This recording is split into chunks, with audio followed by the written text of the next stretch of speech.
So we can't start by saying General MKhwanazi, what he said is not evidence. That's very dismissive. Right at the beginning, we're starting on a wrong footing.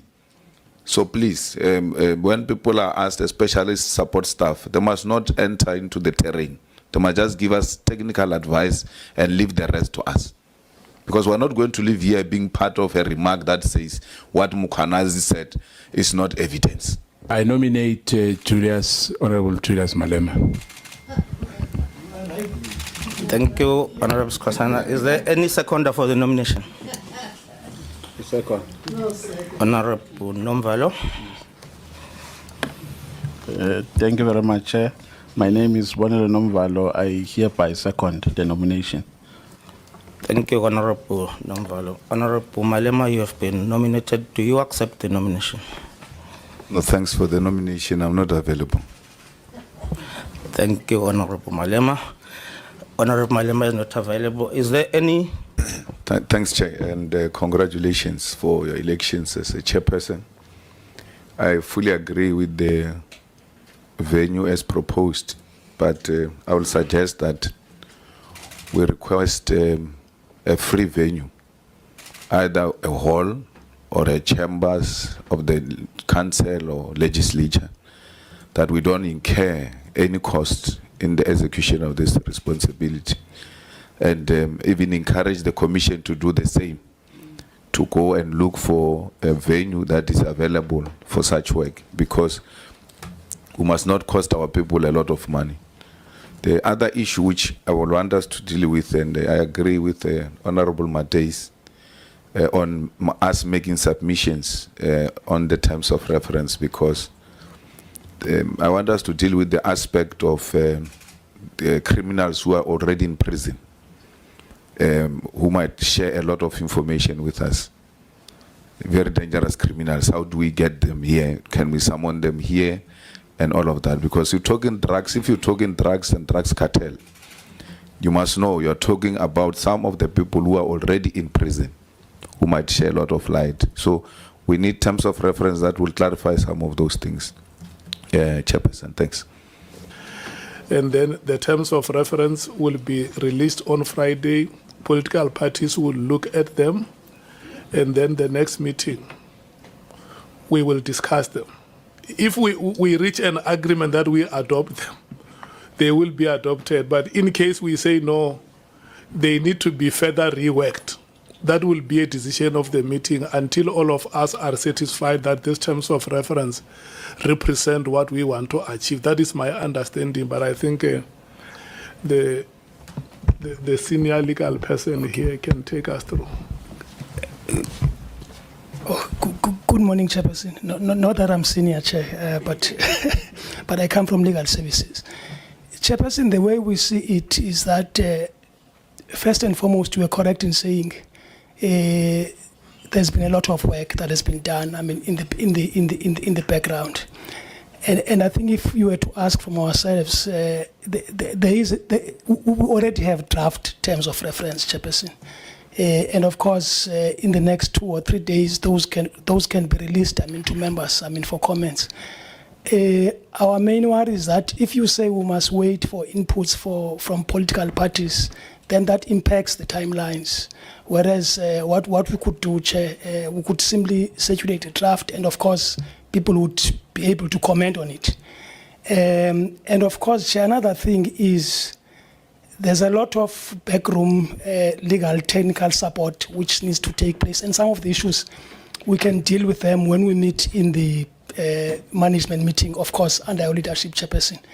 Because Honorable Sangon is correct, I mean, in saying the witnesses will have to be identified. And of course, Chairperson, I'm saying this with the greatest of respect.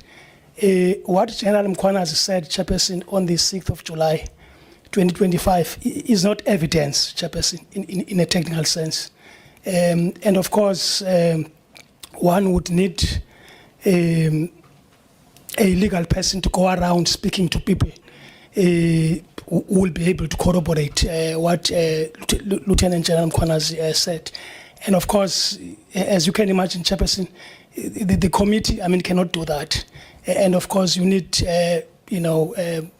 sworn statements from witnesses drafted and so on and so on. So that's the kind of work we think will be taking place over the next 2 to 3 weeks, Chairperson. Thanks, Chair. I agree with what the Chief will be saying, but you are all ignoring a very important proposal made by Honorable Mateis. Just give us the person who must send the proposals to. It's as simple as that. And then the proposals by end of Friday, midday, then they are closing. But if you give us a person now who will submit while seated here, because we've got those things. We didn't come here to play. We came here ready. And I don't know what is this remark that General MKhwanazi is not what he presented is not evidence. I don't know where does that arise, because it doesn't arise at all. We're just trying to get an advice on how those things can be dealt with. General MKhwanazi, you can't say what he presented is not evidence. We'll deal with that. We're still dealing with terms of reference. We can't start by saying General MKhwanazi, what he said is not evidence. That's very dismissive. Right at the beginning, we're starting on a wrong footing. So please, when people are asked, especially support staff, they must not enter into the terrain. They must just give us technical advice and leave the rest to us.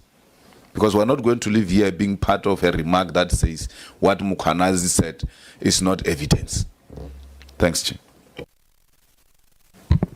Yeah, thank you very much. Now, largely covered by the two speakers who have spoken before me. I just wanted to put an emphasis on the fact that the terms of reference, the draft that has been made already, must be circulated today so that we can go and consult our parties, because we also want to hear the sentiments of the parties that we are representing here. And then we send the submissions before the end of business on Friday. I just wanted to say that, Chair. Thank you. Thank you, Chair. Bari kia go lebogisa mokone. Uche busy. Ngiyakuthokozisa. Ngesikhethu ngiyakuthokozisa. No, kwasitebele njalo. I was a bit disturbed as well, like my colleagues, the remark by the legal team. And I'm still saying again, Chair, in our joint sitting, the chief legal advisor is not here even today. Now, for me, it's like, I'm not sure, maybe it's the chair of the Justice Committee knows why he's not here. I'm not sure, but the issue is that the chief legal advisor again is not here, and we've raised that in the joint sitting. And for me, it's disturbing that in this serious meeting where we are told there's legal advice, but the guy who's leading them is not here, or the lady who's leading them is not here. And the question is why, Chair? Next time this thing must not happen. If they want to work with us, and they should not, guide us, like our own members have already said, that what MKhwanazi said is not evidence, it's disturbing. Then why are we here? Are we here for gossiping? No, we are not here for that. MKhwanazi presented, he attached evidence in that press statement, and we are going to deal with that here. Thank you, Chair.